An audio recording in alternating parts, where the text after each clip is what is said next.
There's a lot happening in the region and globally at the moment, which means that folks in the Caribbean really need to be, I think, aware as to how events elsewhere might affect us. But I'm not seeing too many people talking about this. Ernesto, why are you paying so much attention to geopolitical moves? Well, thanks for having me, Zoe. The issue is that I have been in the media for the last 20 years. I was a morning show host, a television host. I was a public relations officer for a political party. So these things come like waking up in the morning or bread and butter. You in the Caribbean, you go to the shop, you want some bread, you want some butter to put. That's it. It's just normal stuff for me, and it's part of my life, really. And I try to get as much information because I know there are people, the average man in the Caribbean, they don't pay attention to these things. They just want to know when they get up in the morning, they can get something to eat and they can survive the day and rest their head at night. That's what they study. They don't study whether Iran is fighting the US, whether India has a problem with China. They don't give a crap about that. That's just basically the ordinary man. If you're not into politics, if you're not into journalism, if you're maybe not a businessman who orders stuff from somewhere, you don't pay much attention to these things. So I have to pay attention for these people who don't pay attention. And that is the problem, really. So, yeah. Yeah. Yes, yeah, no, that's a really interesting point. I've only been in the region 5 years in Grenada, but I'm definitely noticing that in terms of politics and the Uh-huh. impact, especially in a region where we're so fragile and affected by what happens elsewhere, it is interesting to see that, as you say, the focus often seems to be elsewhere. But I mean, people always say there's always a crisis. The news is never good. But what are you noticing as possibly being different this time around? Well, this time around, it appears that we are heading back to the 1970s energy crisis. I don't think a lot of people know about it, have read about it, maybe studied it. It's not being discussed anywhere across the Caribbean. The leaders are not educating the masses about what it was. Maybe there's nobody who's really talking these things in an environment where the Caribbean people could get a handle on it so as to prepare for just in case anything really goes south. And it is going south at the moment. It looks like it may not be going south, but it is going south. If you look around, you already see places like Asia, some places in Africa, some in Europe, even the US. People are paying more for gas prices right now. It's way above what they're accustomed paying. And they're crying. They're on the television every day, they're crying. And right now, we see the blockade in the Hormuz. If that continues, all of the analysts are saying just give it a month if it continues for 1 month. We are down, chick creep without a paddle. We can't move. We can't go anywhere. Everybody's just going to go. We're looking at global recession. So this is something that is much, much different. But there's also another part to it where I see the United States of America, is trying to regain its dominance in the world totally. It lost that after I think after 1990s, 2000, you saw Russia, you saw China balancing that scale. So they're no longer the dominant power. There's Russia and China. And if Iran has its way with this little war we're having here, this little skirmish, as someone want to call it, and they add to the equation, then you have four people in the world now with some power, which means the America and China, Russia, and Iran will be, so everybody will be equal at the foot of the cross, as the old people say. So they're trying to eliminate that before it happens. That is what they're really trying to do. So we kidnap Maduro, we take that oil, we take it to the US, so we have the western part lock and load it over here. We lock it down. Then we go to the Middle East and we try to make sure we bring Iran to its knees with the oil, which is feeding China and feeding Russia. If we could lock that up and dismantle the Iran, we dismantle China, we dismantle Russia in the meantime, economically that is at least. And if they are dismantled economically, they really can get the weapons they want to become another superpower in terms of militarily. So right there and then, you would see the United States again is back up there where the scales now will not be square anymore, but the scale will go back like that now. It's like this right now because there's Russia and China, but it will go right back like this again if the Americans succeed in what they're doing in Iran. So that is when you say if I see anything different, that is what I'm seeing different. Now, Yes. this And one, I yes. think at this point, many people are saying, well, that's Russia, that's China. What's that got to do with me? So let's swing back to what the energy crisis looked like in the 1970s, because I remember studying when I was doing politics what that looked like in the UK. But for the Hmm. Caribbean, what was that like?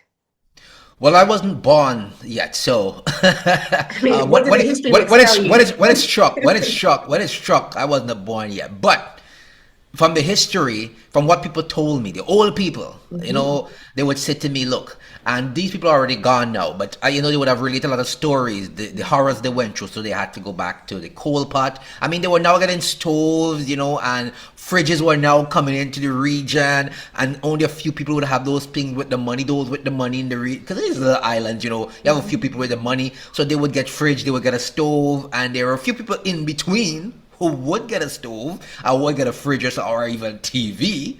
But it got so bad they told me that look, even those who had the TV and those who had the fridge had to resort to buying ice and storing stuff in what do you call those I wouldn't even not bucket you call them, but I can't even remember what you call Are them. they But made out of wood? people take them to the beach and pull their ice buckets, whatever. Yeah, whatever. So they would resort to those things, and it got so bad that the one electricity company on the island in St. Vincent, still the same one electricity company, they just like only allowed street lights and electricity to be in certain areas in the city itself. The rest of the country would just go black, just go dark. That's it. Because they had to conserve whatever little energy they had just to make sure the hospital was running, the police station in the city was running. Yeah, they say it was really, really bad in St. Vincent. That time, St. Vincent was not really developed as it is now. So you could only imagine places like Trinidad and Jamaica who were already going for the development road, how bad it was. I've read about what took place in Trinidad. It didn't sound as bad as St. Vincent, but it was still on the same level because we all imported the fuel. So you know what that means. And we had to wait longer even then to get the fuel. So it's horrible. It was really horrible as they pointed out to me. So this time around, of course, we have different means. We have solar panel now. People will say, well, I don't care if they don't bring the fuel. I have a solar, I don't care about this. But the problem they don't understand is that the parts to make the solar is from the same oil and the petrochemicals. So I don't know. People are thinking in a vacuum still. It's still people thinking in a vacuum. If China and Russia get squeezed out, like looks like that's what America wants to do to stifle them economically too. If they get squeezed out and they can't produce these products, then we are doomed too because the businessmen in St. Vincent, all of them bringing stuff from China. That's where they get all of their stuff to put in the store that we buy. So that's another problem. So people not really looking at it totally. And the other thing that I'm really worried about with people is that there are people in the Caribbean who are still telling me, yes, Trump is right to do what he wants to do. America is doing the best thing for the world. They don't understand anything. They really don't understand anything because, therefore their fascination is with, as I usually tell them on my channel, which I've made at my team, they just want to walk down Manhattan. They have to get a visa. And that's all they're studying. So that's the problem. Yeah. Yeah. It's really nice to have the conversation because many people think I'm even mad to be thinking about this sort of No, stuff. you're not mad. You're not mad. Yeah, but I think another thing as well is that when we think of energy and oil, we're thinking about the stuff that we put in our cars, but the implications of fertilizer and how that affects agriculture, Yeah. especially in many islands like Grenada, I think around 70% of our food is imported.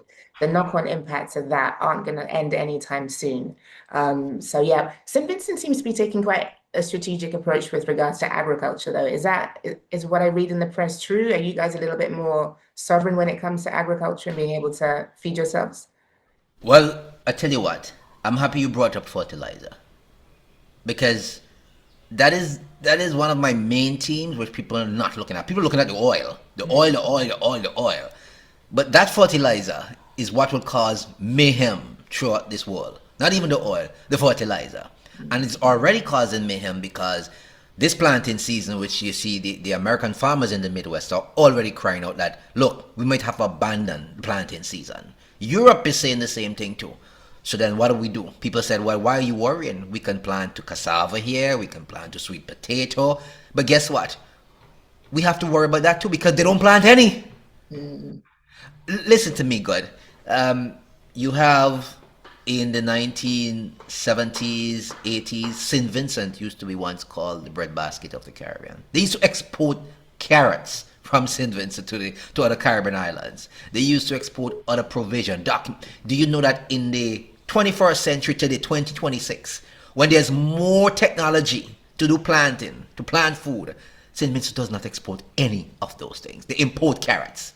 So I don't know what kind of leaders we have now compared to what we had then, but I keep saying that these people are weak leaders. They are tongue mayors, they are councillors, they are governors. They're not prime ministers. That's just me, and I will never stop saying that until I see somebody who really acts as a prime minister.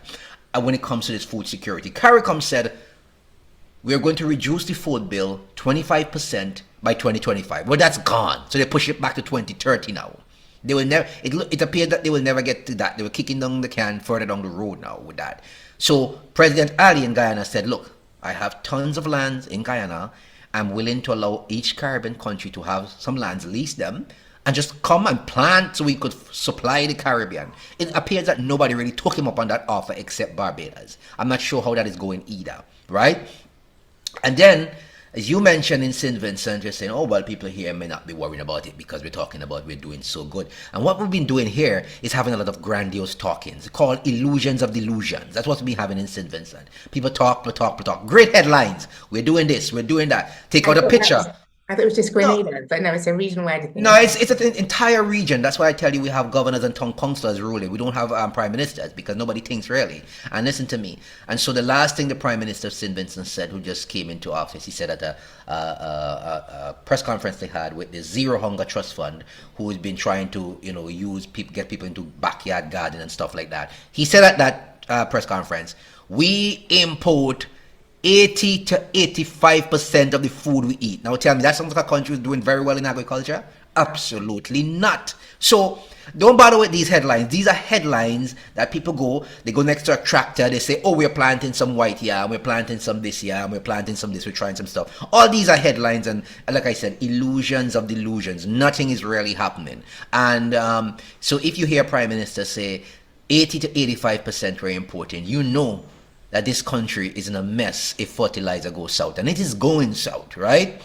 And so we go to the supermarket and we look around, and I see, the rice is imported. We have a rice mill here, but we have to import the rice, the wheat, and just, they do the milling, and they give you the white rice. They don't even keep much of the brown rice, so you eat a lot of high carb stuff, which end up with diabetes, and they're talking about all these health problems. I mean, I don't eat white rice, so it doesn't bother me really, but I'm just trying to show you what is happening. And so you go to the supermarket and you see all these canned stuff, all these things from the US and Canada and everywhere else. And you go in and you look for stuff from St. Vincent, and you may find a little goat milk there somebody's trying to do. But they're not getting much help, so you will find that every 2 weeks or every 3 weeks because they don't have a big farm. And then you might see somebody trying to do some local, what do you call it? What you put on your chicken when you season up, you're seasoning your cut, right? Seasoning. Somebody trying to do that, and then you will see after a while it's missing for a while because this person may not have enough money to carry on a big elaborate scheme. So these are the problems the local farmers are facing. They don't have the real backing, the incentives from the governments to ensure that on a large scale in these countries, small farmers can really push. And one of the things I heard the governments are saying is that, look, if we try to eliminate importing these things, we could face WTO rules, and we could get crushed in the courts overseas because we're not supposed to break these WTO rules. We're supposed to get fair game to import and all that kind of stuff.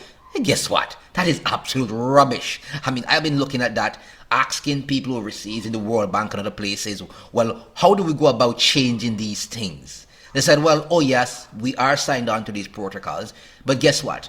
We can get around these protocols because they said the US is getting around them, England is getting around them, Canada is getting around them. But apparently, these tongue mayors and tongue councillors you have as prime ministers in the region don't know how to get around it. So what do? 6 billion. We don't have money in the Caribbean, but we export 6 billion to the US dollars, not EC, 6 billion US to import food into the region. Could you imagine that? A poor Caribbean region. We're exporting 6 billion US dollars for food. You know what that could do for this region here? Do you know what that can do here?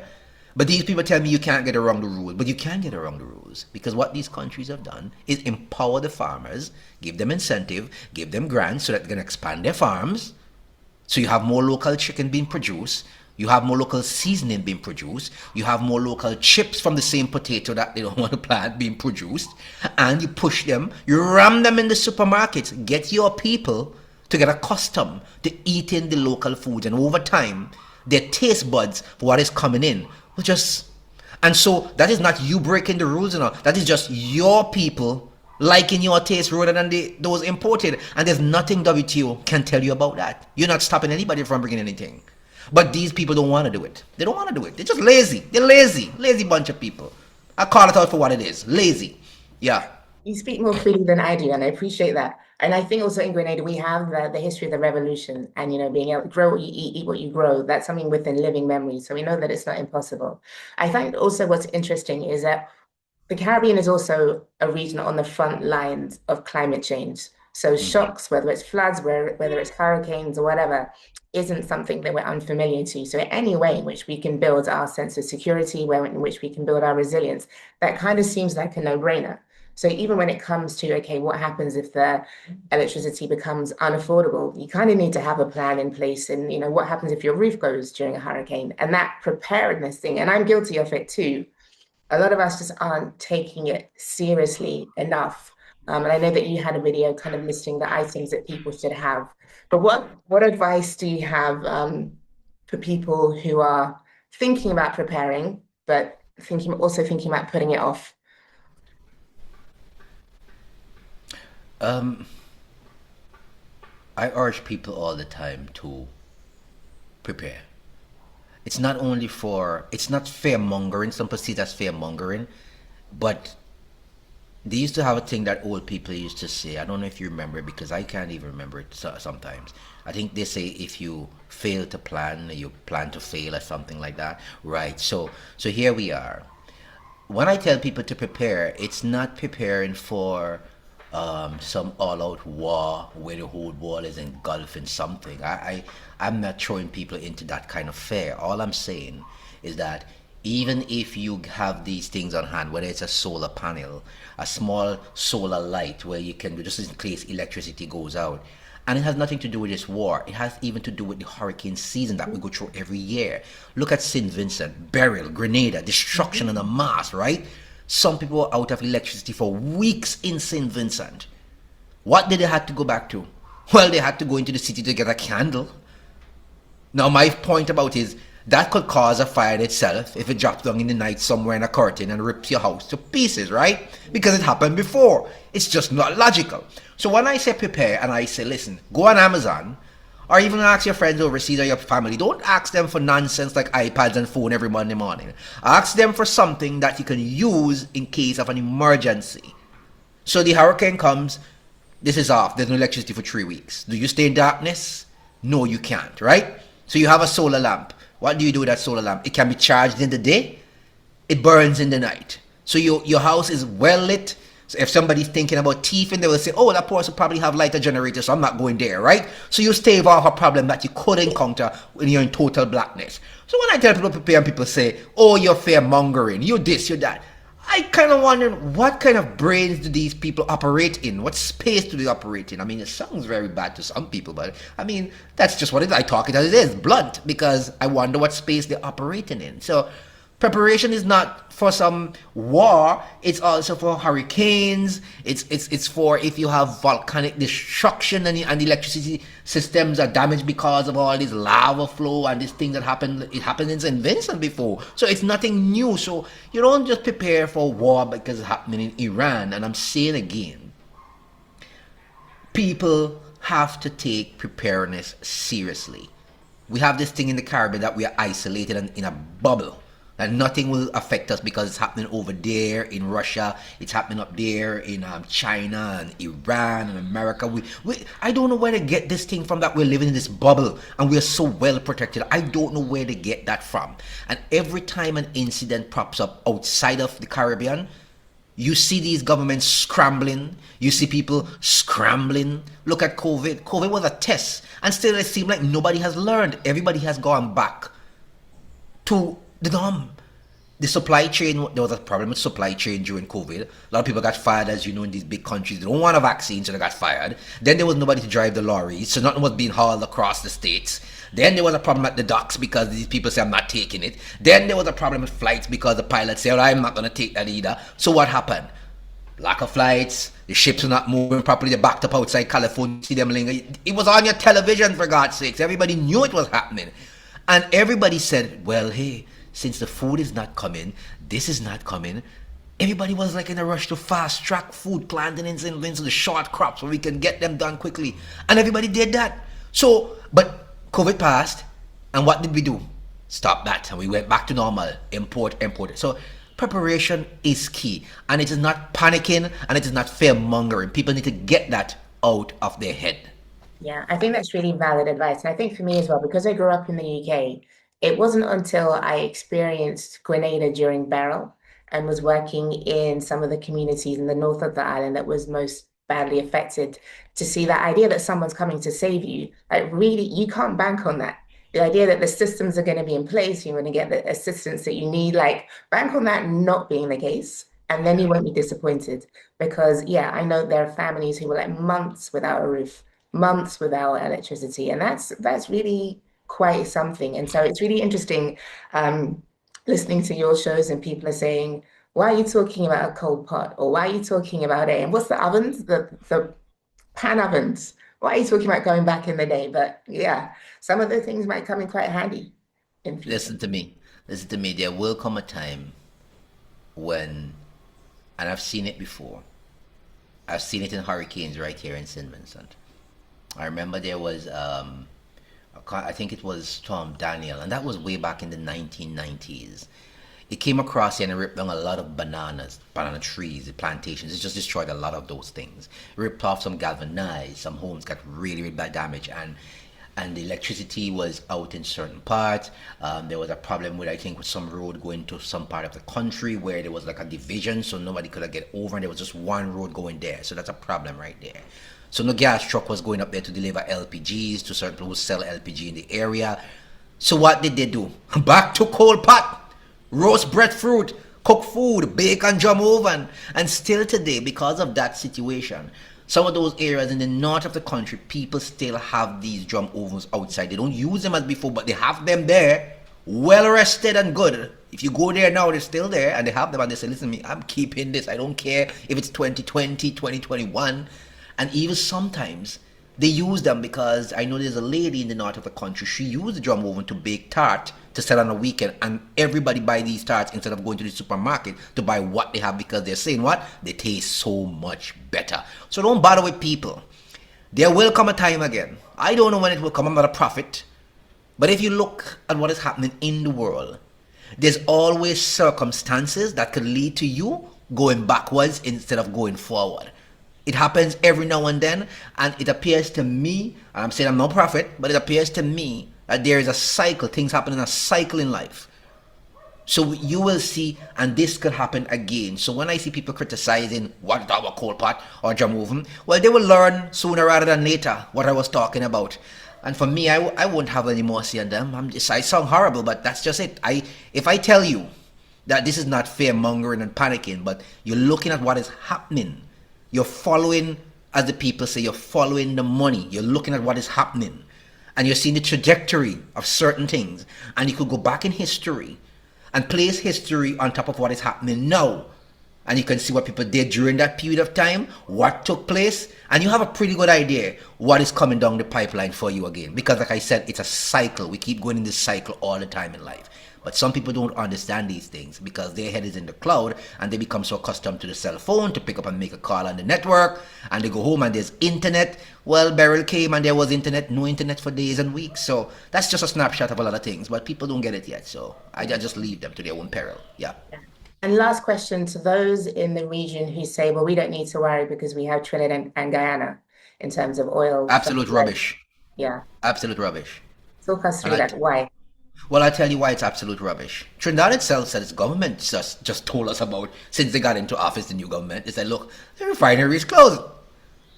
We don't do it. We do some LPG, which is the liquefied petroleum gas, which is the gas bottle you have to cook with. So they do that still. But in terms of refining oil, we don't do it. They said it. It's in their newspapers every day. President Ali from Guyana just mentioned, I think was either last week, Thursday or Friday, in a Trinidad newspaper, it was in the Guyanese newspaper too, that look, I'm thinking of getting crude oil from Guyana refined in Trinidad. But that will have to be a process. We'll have to go to the government, have meetings, try and see if we could get the refinery back up and running. So when I hear people say we have Trinidad, we have Guyana, I'm like, that what they're saying that doesn't even land on planet Earth. It's nothing. I don't know where it came from.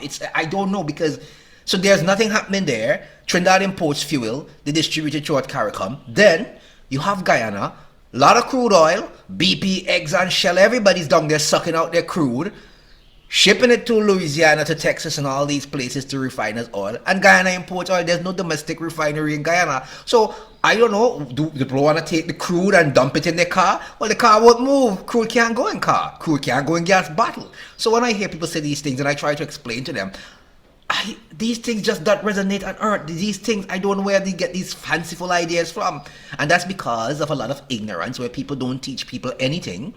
And people don't understand, a lot of people don't understand the difference between crude and oil. Crude and refined oil. People don't understand it. People think that once you hear a country has oil, automatically there's a fuel you can put in your car. No, it has to be refined. And we don't have refineries. And that is the problem. There used to be one in Aruba. That is gone. There used to be one in Curacao. It comes back and goes. There's one in Dominican Republic.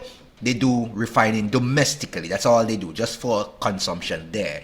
Jamaica has Petrojet, and they refine, but it's not enough. They still have to import on a small scale, so they do some refining on a small scale.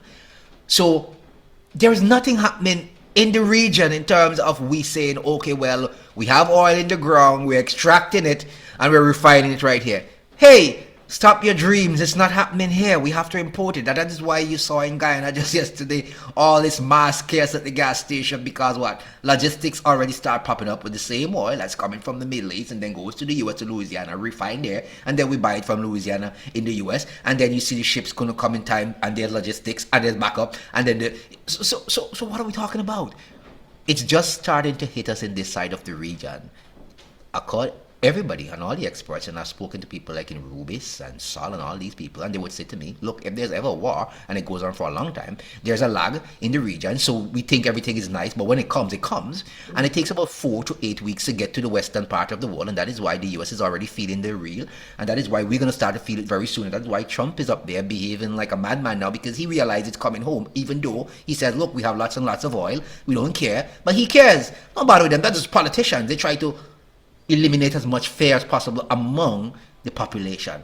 I don't believe in soft-spoken people. I believe when you're a leader, you ought to tell the people, look, what is happening, what is real, what we're going to do to eliminate the problem, or try at least to eliminate the problem. I don't see that as fear-mongering, and these leaders need to stop it, because what happens when they don't do it and things strike the ordinary man, that is when fear comes, that is when panic comes, and that is when you have a situation that you yourself may not be able to control. So let's get out of this rubbish that we're talking about. But anyway, I'll leave it like that. Yeah. Yes. Yeah. And I think the saddest thing, and I guess it's to a certain degree, it's beyond our control, is that decades after independence and even longer after enslavement, that thing of where do we add value? How do we take control of our futures doesn't really seem to have any solid answers. But I guess the solution is just people doing what they can. Don't wait on the government to do it. Don't wait on your MP to do it. If you know you need a solution, do what you can with what you have to try and create a pathway. I actually thought that after all these talk about, well, you mentioned it so nicely there with independence and slavery went its way, and we said we have this and we have that, we're going to create our own.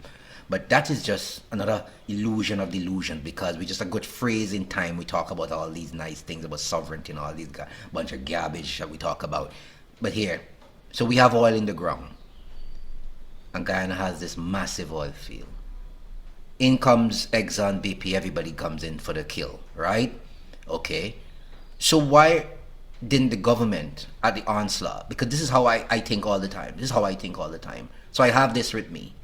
Somebody wants to come in. I don't have the capacity to extract it. I don't have the money to do it. Okay, fine. Fine, you come in with your billions. Let's sit down at the table.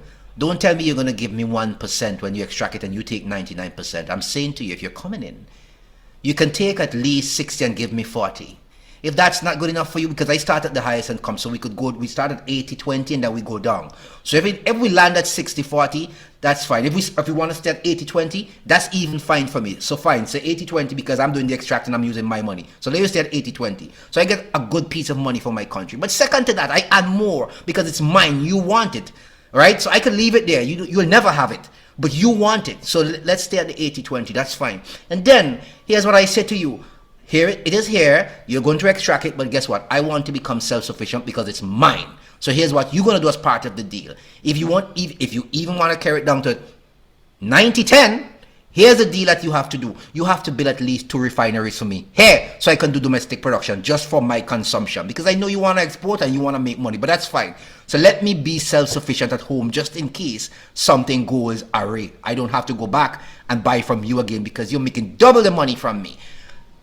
My God, that is what I'm always thinking in any situation when I go up in life. That's how I think about anything I do.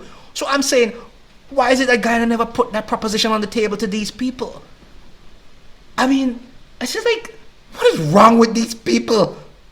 Anyway, it's not mine. And somebody from Guyana will come and watch your video and they will say, why don't he shut up? Because that's how we think. We're still slave. Slave is on our mind. So I'm just leaving it. Yeah, well, free speech is a good thing. It leads to Yeah. critical thinkers and hopefully solutions. And I don't know if there's a positive way to end this conversation, but I highly recommend people, if they haven't already, to subscribe to you because I think understanding what's coming and understanding a really critical and aware take on what's happening in the region Yeah. is really invaluable. Whether you're looking to come to the region or you're here already, yeah, honesty and transparency is a good thing. Thank you, Ernesto. I feel like we should have this conversation again. Well, I'll try to make some time, sometime in the future when I get time. If we still have All electricity. right. Thanks a lot. Take it easy. Take Okay. care. Bye.